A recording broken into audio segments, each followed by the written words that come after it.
A Halloween Wraith by William Black. 1.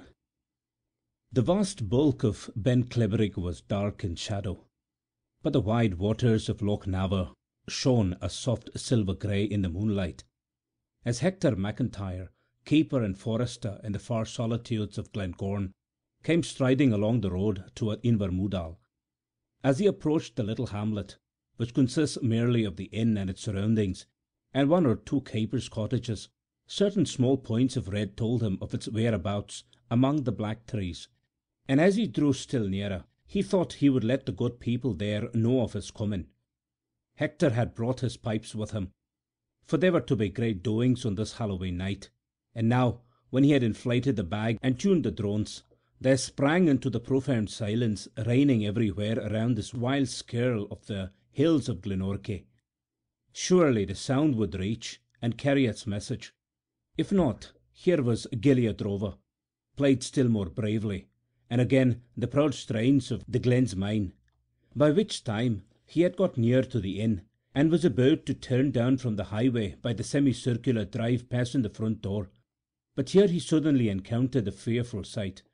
From out of the dusk of the wall surrounding the front garden, there came three luminous objects, three globes of a dull saffron hue, and on each of these appeared the features of a face, eyes, mouth, and nose, all flaming in fire. On beholding this terrible thing, the tall, brown-bearded forester turned and fled, and the pipes told of his dismay, for they shrieked and groaned and made all sorts of indescribable noises, as if they too were in mortal alarm. Then Mrs. Murray's three children, with victorious shouts of laughter, pursued the tall forester, and kept waving before them the hollowed-out turnips with a bit of candle burning within. When he had got up to the corner of the road, Hector turned and addressed the children, who had come crowding round him, holding up their flaming turnips to cause him still further dismay. "Well now," said he, in the Gaelic, "there is a fearful thing to alarm any poor person with. Were you not thinking I should die of fright? And the pipes squealing as well, for they never saw anything like that before. But never mind, we are going down to the house now, and do you know, Roland and Isabel, and you, little Shayna, do you know, I have brought you some of the fir tops that grow in Glengorm. For it is a wonderful place, Glengorm, and the fir tops that grow on the larches there are not as the fir tops that grow anywhere else. They are very small, and they are round, and some are pink, and some are blue, and some are black and white, and some others, why, they have an almond inside them. Oh, it is a wonderful place, Glengorm. But it is not always you can get the fir tops from the larches. It is only on some great occasion like the Halloween night. And let me say now, if I put any of them in my pocket. Here, Ronald, take the pipes from me, and hold them properly on your shoulder, for one day you will be playing Miss Ramsay Strathspey as well as any one, and I will search my pockets and say if I put any of those wonderful fir tops into them." The children knew very well what all this preamble meant, but neither they nor their elders could have told how it was that Hector McIntyre, every time he came to Invermudal, brought with him packages of sweetmeats, though he lived in one of the most inaccessible districts in Sutherland, Glengorm being about 22 miles away from anywhere. However, here was a precious little parcels, and when they had been distributed, Hector took his pipes again, and escorted by his small friends, went down to the inn. Well, Mr. Murray, the innkeeper, had also heard the distant skirl of the pipes, and here he was at the door. "How are you, Hector?" he asked in Gaelic. "What is your news?" "There is not much news in Glengorm," was the answer. "And when is your wedding to be?" Mr. Murray said. "We will make a grand day of that, Hector. And I have been thinking I will get some of the lads to kindle a bonfire on the top of Ben Cleverig, a fire that they will see down in Rossshire. And there's many a pistol and many a gun will make a crack when you drive up to this door and bring your bride in, for I am one who believes in the old customs, and whether it is a wedding or the New Year or Halloween night, I am for the old ways, and the Free Church ministers can say what they like. Now come away in, Hector, my lad, and take a dram after your long walk. There is plenty of hard work before you this evening, for Johnny has broken his fiddle, and the lasses have not been asked to dance up a reel for many a day." And then he paused and said, "And how is Flora Campbell, Hector? Have you any news of her?" "No," said the forester, in something of an undertone, and his face looked troubled. "I have had no letter for a while back, and I do not know what it means. Her sister that lives in Greenock has taken ill, and Flora said she must go down from Oban to see her, and that is the last I have heard. If I knew her sister's address in Greenock, I would write and ask Flora why there was no letter so long. But if you send a letter to one called Mary Campbell in such a big place as Greenock, what use is it?" "But no news is good news, Hector," said Mr. Murray cheerfully. And therewith he led the way through a stone corridor into the great kitchen, where a considerable assemblage of lads and lasses were engaged in noisy merriment and pastime. The arrival of the tall forester and his pipes were hailed with general satisfaction, but there was no call as yet for the inspiring music. In fact, this big kitchen was given over to the games of the children and the younger boys and girls, a barn having been prepared for supper, and for the celebration of occult Halloween rites, when the time came for their elders to take part in the festivities. At present there was a large tub filled with water placed in the middle of the floor, and there were apples in it, and the youngsters, with their hands behind their backs, were trying to snatch out an apple with their teeth. There was many a sousing of heads, of course, in excellent trial of temper, while sometimes a bolder wight than usual would pursue his prize to the bottom and try to fasten upon it there, or some shy young damsel would cunningly shove the apple over to the side of the tub, and succeed by mother wit where masculine courage had failed. Then from the roof, suspended by a cord, hung a horizontal piece of wood, at one end of which was an apple, at the other a lighted tallow candle, and when the cord had been twisted up and set free again, causing the transverse piece of wood to whirl around, the competitor was invited to snatch with his mouth at the apple, failing to do which secured him a rap on the cheek from the glittering candle. There were all sorts of similar diversions going forward, the origin and symbolism of them little dreamt of by these light-hearted lads and lasses, when little Isabel Murray came up to the big, handsome, good-natured looking forester from Glencorm. "Will you burn a nut with me, Hector?" she said kindly. "Indeed I will, Isabel, if you will take me for your sweetheart," said he in reply. "And now we will go to the fire, and see whether we are to be at peace and friendship all our lives." They went to the hearth. They put the 2 nuts among the blazing peats, and awaited the response of the oracle. Could any augury have been more auspicious? The 2 nuts lay together, burning steadily and quickly, a soft love flame, no angry sputtering, no sudden explosion and separation. "Now do you see that lamb of my heart?" said the tall forester, using a familiar Gaelic phrase. And no doubt the little lass was very highly pleased. However, at this moment up came Mrs. Murray, with the announcement that the children might continue at their games some time longer, but that the grown-up folk were wanted in the barn, where supper was waiting them. It was a joyous scene. The huge peat fire was blazing brightly. The impoverished chandelier was studded with candles. There were a couple of lamps on the long table, which were otherwise most sumptuously furnished, and when Hector McIntyre, in his capacity of piper, had played the people into the stirring strains of the Marchioness of Tweeddale's Delight, he put the pipes aside, and went and took the seat that had been reserved for him by the side of the fair-haired Nelly, who was very smartly dressed for this great occasion, as befitting the reigning beauty of the neighbourhood. "You'll be sorry that Flora is not here tonight," said the fair-haired damsel, rather saucily, to her brown-bearded companion. "And no one to take her place. I suppose there was no one in Sutherland good enough for you, Hector, that you must take up with the lass from Islay. And there is little need for you to dip your slave in the burn and hang it up to dry when you go to bed, so that the fire may show you your sweetheart, for well you know already who that is. Well, well, you will have no heart for the merry-making tonight, for a lad that has a sweetheart away in the south has no heart for anything." "You'll just mind this, Nelly," said the forester, "not to carry your merry-making too far this night.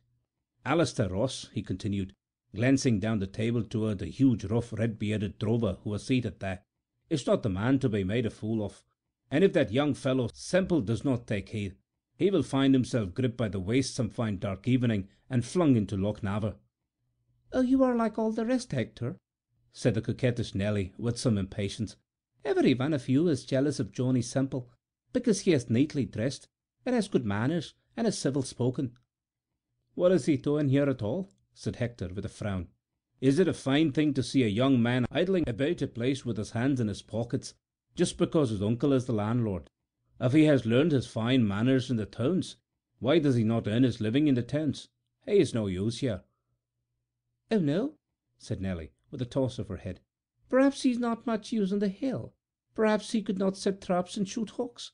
But he knows all the new songs from the theatre, and he can dance more steps than anyone in Sutherland." "Well, this is what I am telling you, Nelly," her companion said with some firmness.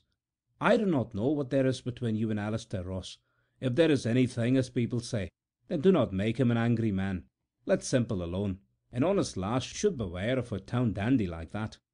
Here this private little conversation was interrupted by Mr. Murray, who rose at the head of the table and called upon the company to fill their glasses. He wished to drink with them, as they did not seem loath. When Hector and his pretty companion found opportunity to resume their talk, he discovered that Nelly was in quite a different mood. "Well, now it is a good thing, Hector, that everyone knows that you and Flora are to be married, for I can talk to you without Alistair getting red in the face with rage. And when we go out to pull the cabbage stalks, will you go with me? I know the way into the garden better than you, and we can both go blindfold if you will take my hand." "But what need is there for you to pull a cabbage stalk, lass?" said he.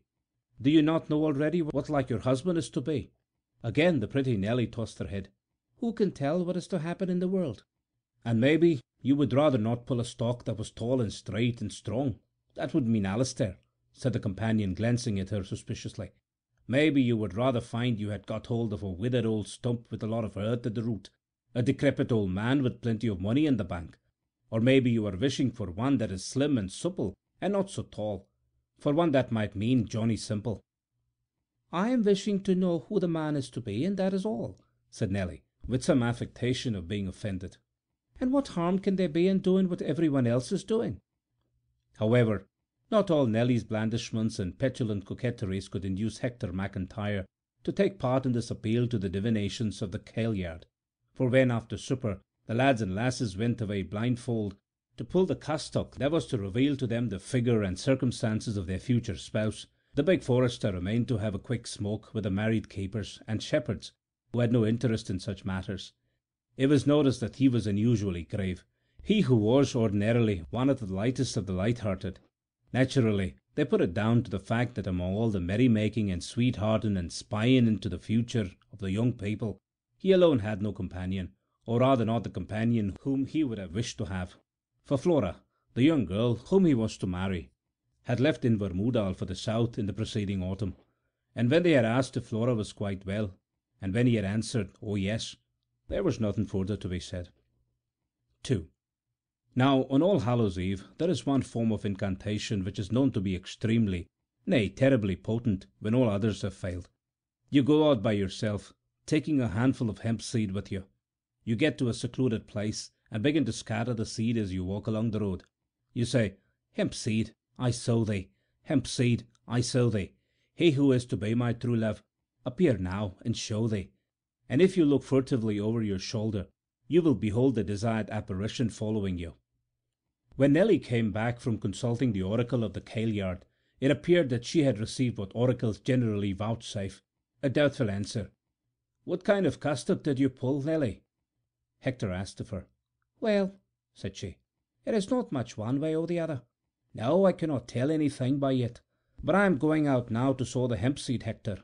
I shall be far too frightened to look over my shoulder, and this is what I want you to do for me.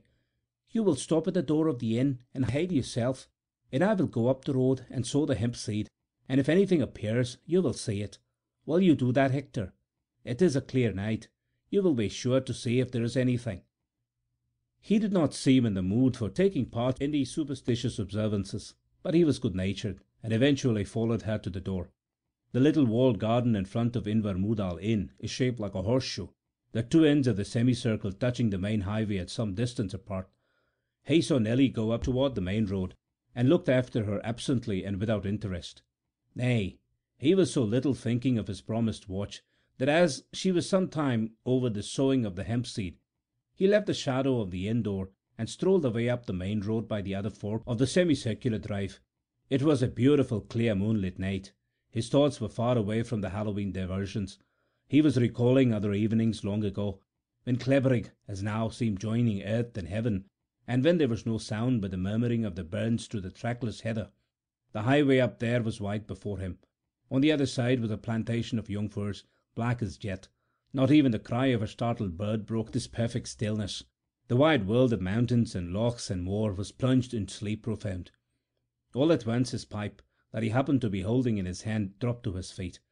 There before him in the white highway, and between him and the black belt of the firs, stood Flora Campbell, regarding him with eyes that said nothing, but only stared in a somewhat sad way, as it seemed.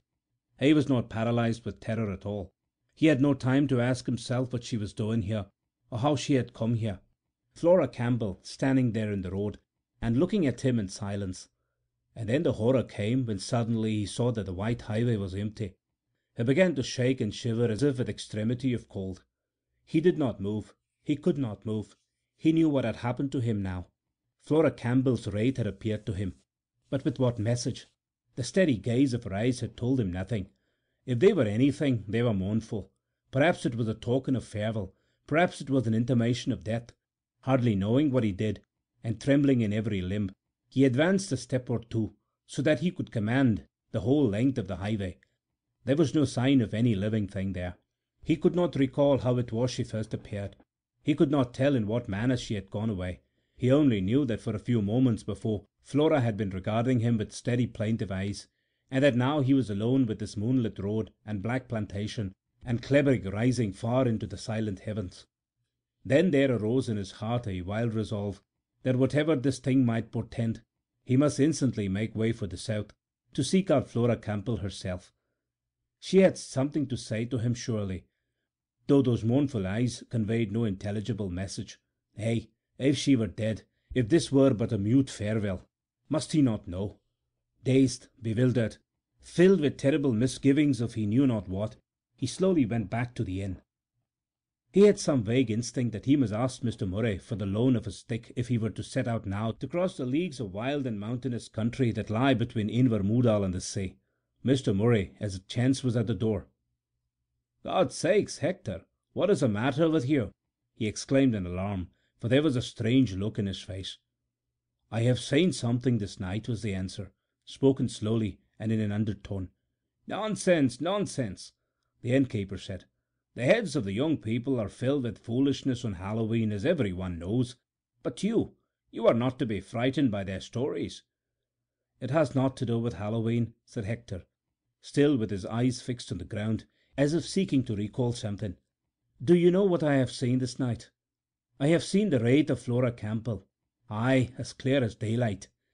"I do not believe it, Hector," said Mr. Murray. "You have been hearing all those stories of the witches and fairies on Halloween until your own head has been turned. Why, where did you see the wraith?" "Up there in the road, and as clear as daylight, for that is the truth.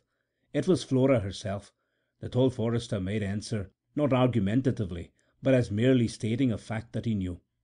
"And did she come forward to you, or did she go away from you?"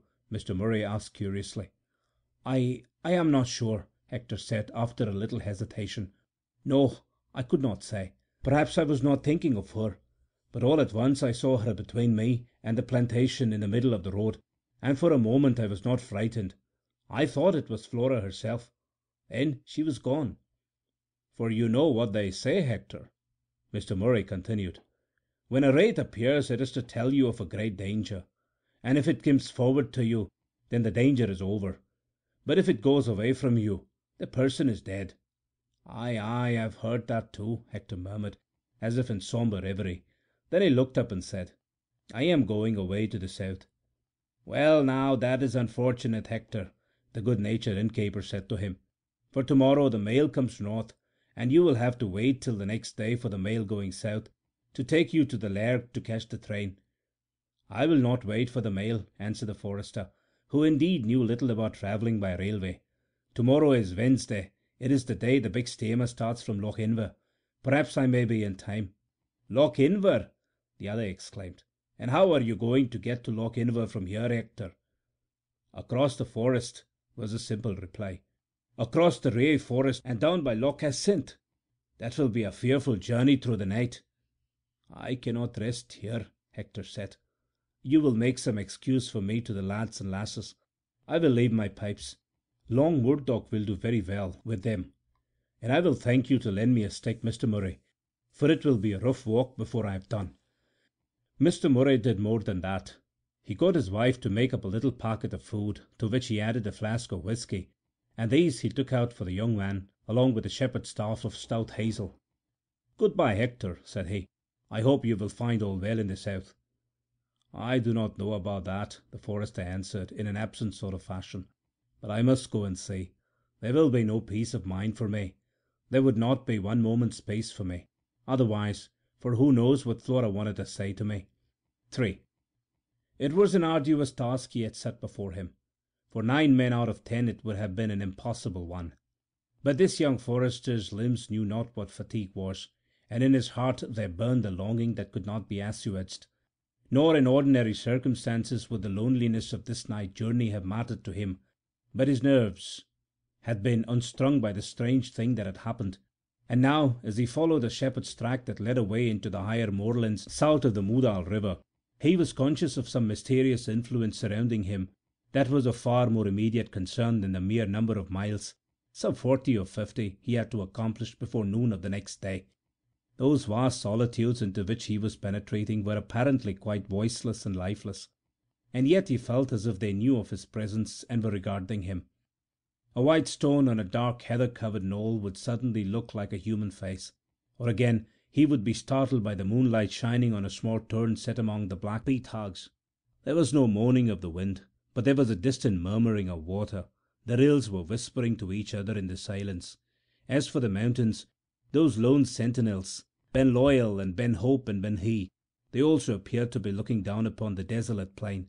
But he did not heed them. They were too far away. It was the objects near him that seemed to know he was here, and to take sudden shapes as he went by. Soon he was without even a shepherd's track to guide him, but he knew the lay of the land, and he held on in a line that would avoid the lochs, the deeper burns, and the steep heights of Mial and Amare. The moonlight was of great help. Indeed, at this period of his long through-the-night tramp, he was chiefly engaged in trying to recall how it was he first became sensible that Flora Campbell's wraith appeared before him. He saw again, surely he would never forget to his dying day, the most insignificant feature of the scene, the stone wall of the garden, the white road, the wire fence of the other side, and the black plantation of spruce and pine. What had he been thinking about? Not about Nellie. She was some distance in another direction, busy with her charms and incantations. No, he could not tell. The sudden apparition had startled him out of all memory. But what he was most anxious to convince himself was that the phantom had come toward him, rather than gone away from him ere it disappeared. Mr. Murray's words had sunk deep, though he himself had been aware of the familiar superstition. But now all his endeavours to summon up an accurate recollection of what had taken place were of no avail. He knew not how he first became conscious that the wraith was there, Flora Campbell herself, as it seemed to him, nor how it was he suddenly found himself alone again. He had been terrified out of his senses. He had no power of observation left. This phantasm that looked so like a human being, that regarded him with pathetic eyes, that had some mysterious message to communicate, and yet was silent, had vanished as it had appeared. He could not tell how. The hours went by. The moon was sinking toward the western hills, and still he toiled on through his pathless waste, sometimes getting into treacherous swamps, again having to ford burns swollen by the recent rains. He was soaked through to the waist, but little he heeded that. His thoughts were of his steamer that was to leave Loch Hinward the next day. With the moon going down, darkness was slowly resuming her reign, and it became more difficult to make out the landmarks. But, at all events, the heavens remained clear, and he had the guidance of the stars. And still steadily and patiently and manfully he held on, getting across the streams that fed Loch Fiodag without much serious trouble, until eventually he struck the highway running northward from Loch Lynn, and knew that so far at least he was in the right direction. Leaving the Corrie-Kinloch road again, he had once more to plunge into the trackless wilderness of rock and swamp and moorland, and the further he went through the black night, the less familiar was he with the country, for he had a general knowledge, and what matters half a dozen miles one way or the other. If only the dawn could show him Ben More on his left, and always before him the silver-grey waters of Loch Assynt. He was less conscious now of the sinister influences of these lonely solitudes. His nervous apprehensions had given way before this dogged resolve to get out of the western shores in time to catch the steamer. All his attention was given to determining his course by the vague outlines of the higher hills. A wind had risen, a cold, raw wind it was, but he cared nothing for that, unless indeed it should bring a smour of rain and obliterate the landmarks altogether. How anxiously he prayed for the dawn! If this wind were to bring driving mists of rain, blotting out both earth and heaven, and limiting his visions to the space of moorland immediately surrounding him, where would be his guidance then? He could not grope his way along the slopes that lie beneath Loch Manscarrir, nor yet across the streams that fall into Loch Fionn. So all the more resolutely he held on, while as yet he could make out something of the land, dark against the tremulous stars. Again and again he turned his head and scanned the east with a curious mingling of impatience and hope and longing, and at last, to his unspeakable joy, he was able to convince himself that the horizon there was giving up faint signs of the coming dawn. He went forward with a new confidence, with a lighter step. The horror of these awful solitudes would disappear with the declaring day. Surely, surely, when the world had grown white again, he would behold before him not this terrible black loneliness of mountains and mere, but the pleasant abodes of men and trees in the western ocean, and the red funnel steamer with its welcome smoke. The grey light in the east increased. He began to make out the features of the ground near him. He could tell a patch of heather from a deep hole, and could choose his way. The world seemed to broaden out. Everything, it is true, was as yet wan and spectral and ill-defined, but the silence was no longer awful. He had no further fear of the mists coming along to isolate him in the dark. By slow degrees, under the widening light of the sky, the various features of this wild country began to take more definite shape. Down there in the south lay the mighty mass of Ben More. On his right rose the sterile altitudes of Ben Uid, and at last, and quite suddenly, he came in view of the ruffled silvery surface of Loch Assynt, and the cottages of Incoadamph, and the grey ruins of the Ardrock castle on the promontory jutting out into the lake. The worst of the sore fight with solitude and the night was over. He gained the road, and his long swinging stride now stood him in good stead. Loch Assynt was soon left behind. He followed the windings of the river inward. Finally he came in sight of the scattered little hamlet facing the western sea, with its bridge and its church and its pleasant woods and slopes, looking all so cheerful and homelike. And there also was the red funnelled Klausmann that was to carry him away to the south. 4. That long and difficult struggle to get out to the western coast in time had so far demanded all his energy and attention. But now, in enforced idleness, as the heavy steamer ploughed her way through the blue waters of the Mink, his mind could go back upon what had happened the preceding night, and could also look forward with all sorts of dark and indefinite forebodings. He began to recall his first association with Flora Campbell, when she came to Ochnaver Lodge to help the old housekeeper there. He remembered how neat and trim she looked when she walked into the straitly free church of a Sunday morning, and how shy she was when he got to know her well enough to talk a little with her when they met in their native tongue.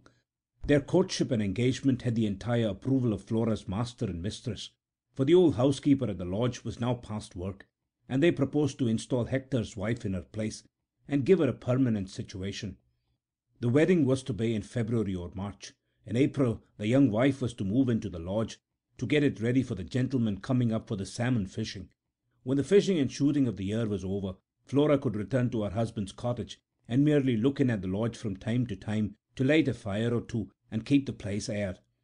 Meanwhile, for this present winter, she had taken a situation in Oban.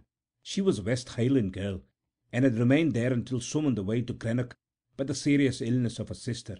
Such was the situation. But who could tell now what was to become of all those fair prospects and plans?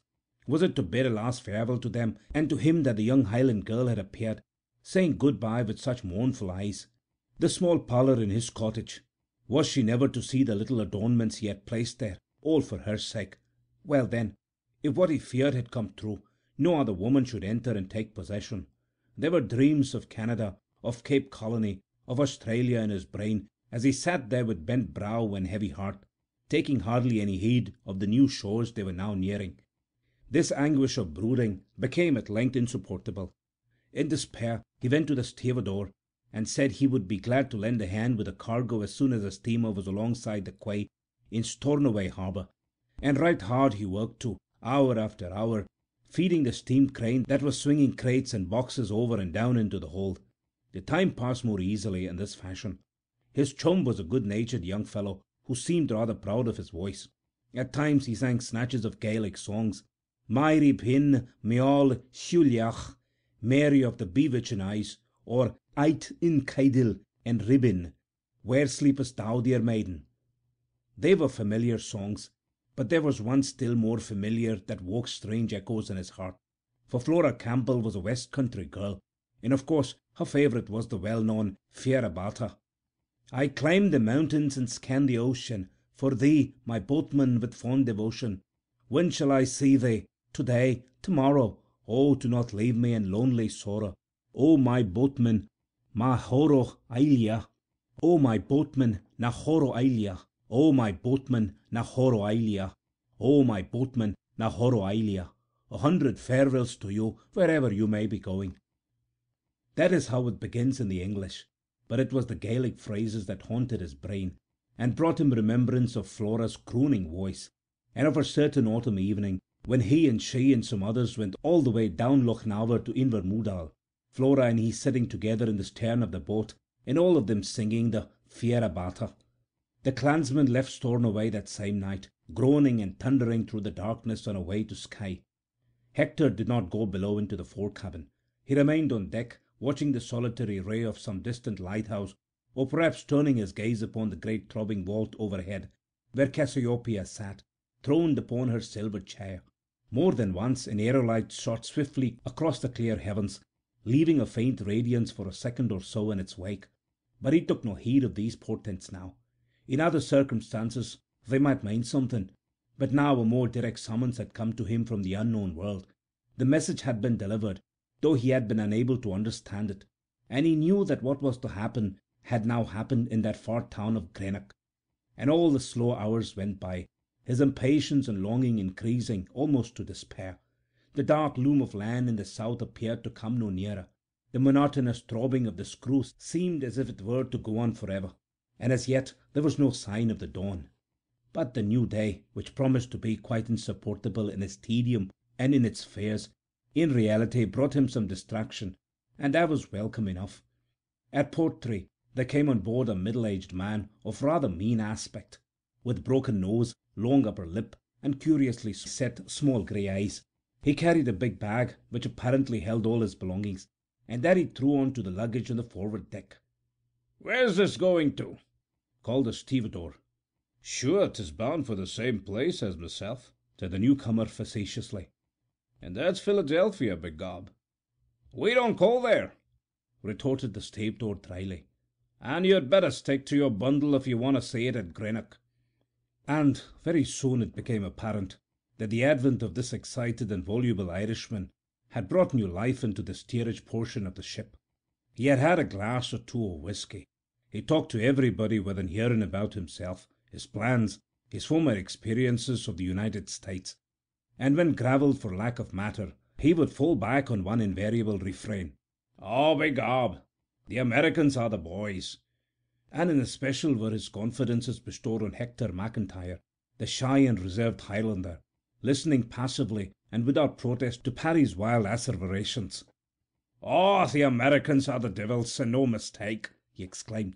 "But let me tell you this, sir, that there's one there's cleverer than them, and that's the Irish boy, begob. Sure, they talk about the German vote. Blather shine. 'Tis the Irish vote, sir, that's the master, and we've got the newspapers. And where would the Republicans or the Democrats be without us? Tell me that have ye place. In this old country the Irishman is a slave.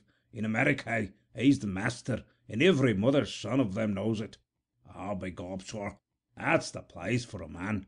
This old country isn't fit for a pig to live in. America's the place. You might bet your life on it, sir." And suddenly it occurred to Hector that he might gain some information even from this blathering fool. His thoughts had been running much on emigration during those lonely hours he had passed. If what he dreaded had really taken place, he would return no more to the lone moorlands and hills and lakes of Sutherlandshire. He would put the wide Atlantic between himself and certain memories.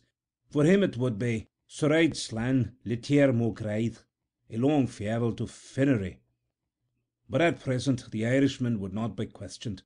The outflowing of his eloquence was not to be stopped. He was now dealing with the various classes and various institutions of Great Britain, on each of which he bestowed the same epithet, that of bloody. The government, the newspaper editors, the House of Lords, the House of Commons, the clergy, the judges, the employers of labour, all were of the same ensanguined hue, and all were equally doomed to perdition as soon as Ireland had taken up a proper and inevitable position in America. Moreover, the tall and silent Highlander, as he sat and gazed upon the frothing creature, as if he were some strange phenomenon, some incomprehensible freak of nature, could not but see that the man was perfectly in earnest. "Look what they did to John Mitchell! Look at that now, John Mitchell!" Hector had unfortunately never heard of John Mitchell, so he could not say anything. "Dying by the roadside, John Mitchell, to be left to die by the roadside. Oh, think of that now. What do you say to that now? John Mitchell being left to die by the roadside." There were sudden tears in the deep sunken grey eyes, and the Irishman made no concealment as he wiped them away with his red cotton handkerchief. "Well, I'm very sorry," Hector McIntyre replied in answer to this appeal, whoever he was. "But what could they have done for the poor man?" "They could have given him a place," the other retorted with a sudden blaze of anger. "All that John Mitchell wanted was a place. But they, ensanguined, government, would they do it? No, sir. They let him die by the roadside, John Mitchell, to die by the roadside." "Well, I am thinking," said the forester slowly, as was his way when he had to talk in English, "that if the government was to give places to all them that would like a place, why the whole country would be in the public service, and there would be no one left to till the land. And do they give you a place when you go to America?" "Ah, be gobbed, sir," said the Irishman with a shrewd twinkle in his eye. "We get our share." Hector could not make out whether his new acquaintance had been to Portray to say good-bye to some friends before he crossed the Atlantic, or whether he had been engaged in the crofter agitation which was then attracting attention in Skye. On this latter subject Paddy discoursed with a vehement volubility and a gay and audacious ignorance, but here Hector was on his own ground, and had to interfere. "I am thinking you will not be knowing much about it," he observed with a calm frankness. "The great Highland clearances, they were not made for deer at all. They were not made for sportsmen at all. They were made for sheep, as many a landlord knows to cost this day, when he has the sheep farms on his lands and cannot get them let. And the deer forests, they are the worst land in a country where the best land is poor, and if they were to be cut up into crofts tomorrow, there is not one crofter in 20 would be able to earn his living, even if he was to get the croft for no rent at all. Oh yes, I am as sorry as anyone for the poor people when they increase in their families on such poor land. But what would be the use of giving them more peat hogs and rocks? Can a man live where neither deer nor sheep nor black cattle can live? And even the deer come down in the winter and go wandering for miles in search of a blade of bent grass. However, the Irishman could not accept these representations in any wise. He suspected this grave brown-bearded Highlander of being an accomplice and hireling of the ensanguined landlords, and he might have gone on to denounce him, or even to provoke an appeal to fisticuffs, which would have been manifestly imprudent, had it not suddenly occurred to him that they might go down below and have a glass of whisky together. Hector saw him disappear into the fore cabin by himself, and was perhaps glad to be left alone. Steadily the great steamer clove her way upward by the islands of Raasay and Scalpa, through the narrows of Kyle O'Kane and Kyle Rhea, past the lighthouse and opening to Isle Orsney, and down toward the wooded shores of Armadale. The day was fair and still. The sea was of an almost summer-like blue, save for long swaths of silver calm.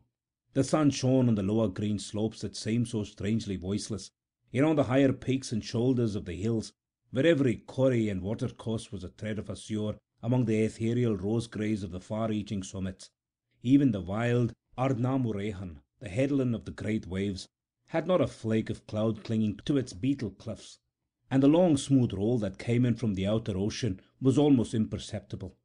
Toward evening the clansmen sailed into Oban Bay. The world seemed all on fire, so far as sea and sky were concerned, but Kerrera lay in shadow, a cold and livid green, while between the crimson water and crimson heavens stood the distant mountains of Moll, and they had grown to be of a pale, clear, transparent rose-purple, so that they seemed a mere film thinner than any isinglass. 5. There was abundance of time for him to go ashore and make inquiries, but nothing had been heard of Flora Campbell since she had left.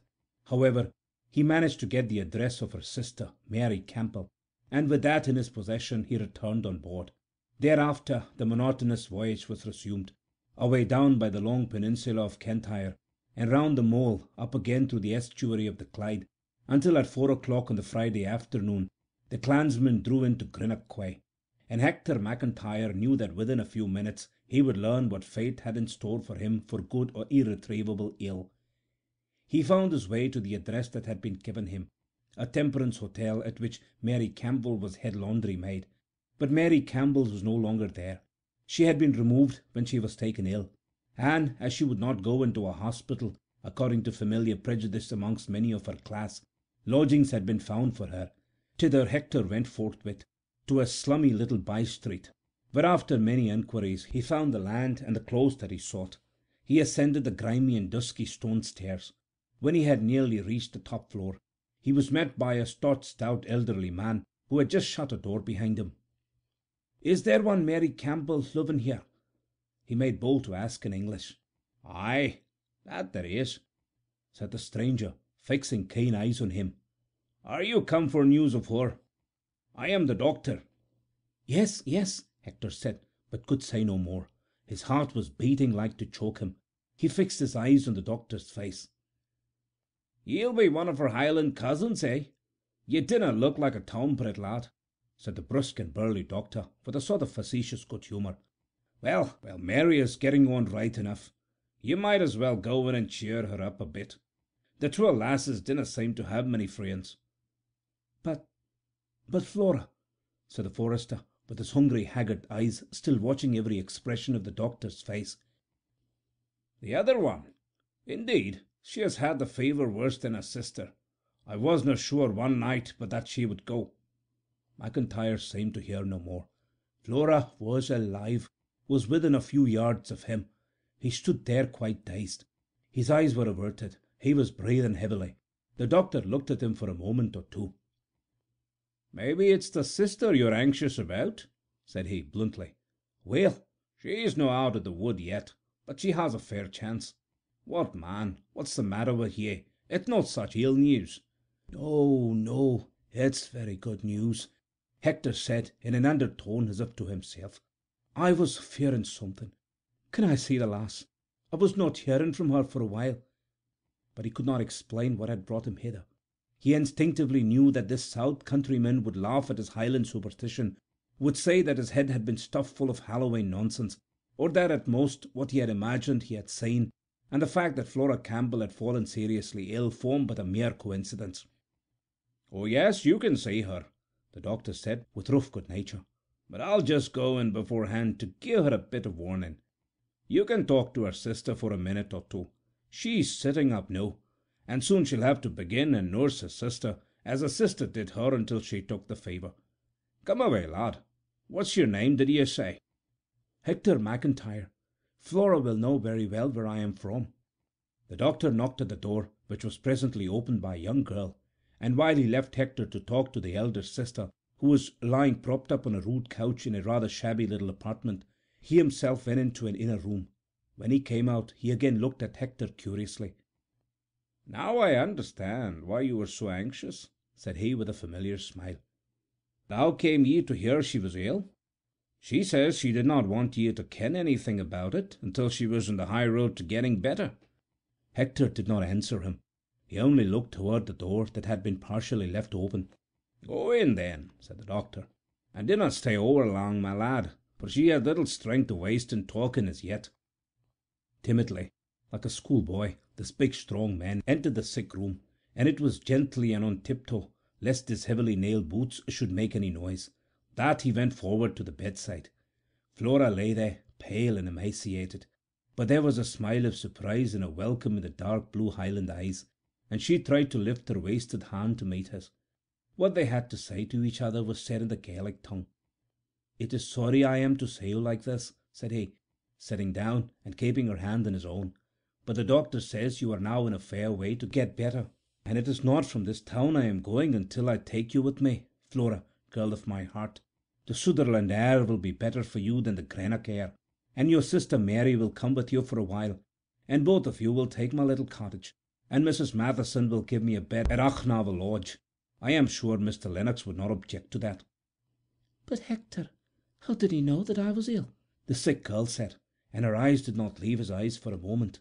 "I was not wishing you to know I was ill, to give you trouble, till I could write to you that I was better." "How did I know?" he answered gravely. "It was you yourself who came to tell me." "What is it that you say, Hector?" she said, in some vague alarm. "On Halloween night," he continued, in the same serious, simple tones, "I was at Invermoodal. Perhaps I was not caring much for the diversions of the lads and lasses. I walked up the road by myself, and there your wraith appeared to me as clear as I see you now. When I went back and told Mr. Murray, he said, 'Did she come forward to you, Hector, or did she go away? She is in great danger. It is a warning, and if she went away from you, you will see her no more. But if she came forward, she is getting better. You will see Flora again.' I knew that myself, but I could not answer him, and my heart said to me that I must find out for myself, that I must go to seek you, and I set out that night and walked across the Ray forest to Loch Inver, and caught the steamer there. What I have been thinking since I left Loch Inver until this hour, I cannot tell you or to any one living." "Hector," she asked, "what night was Halloween night? I have not been thinking of such things." "It was the night of Tuesday," he answered. "And that," she said in a low voice, "was the night that my fever took the turn. Mary told me they did not expect me to be alive in the morning." "We will never speak of it again, Flora," said he, "for there are things that we do not understand." And then he added, "But now that I am in Greenock, it is in Greenock I mean to remain until I can take you away with me, and Mary too, for Sutherland air is better than Greenock air for a Highland lass. And sure I am that Mr. Lennox will not grudge me having a bed at Achnavel Lodge, and you will get familiar with the cottage, Flora, where I hope you will soon be mistress, and then there will be no more occasion for a great distance between you and me, or for the strange things that sometimes happen when people are separated the one from the other." End of The Halloween Wraith by William Black. Read for you by Chiquito Crasto, Birmingham, Alabama.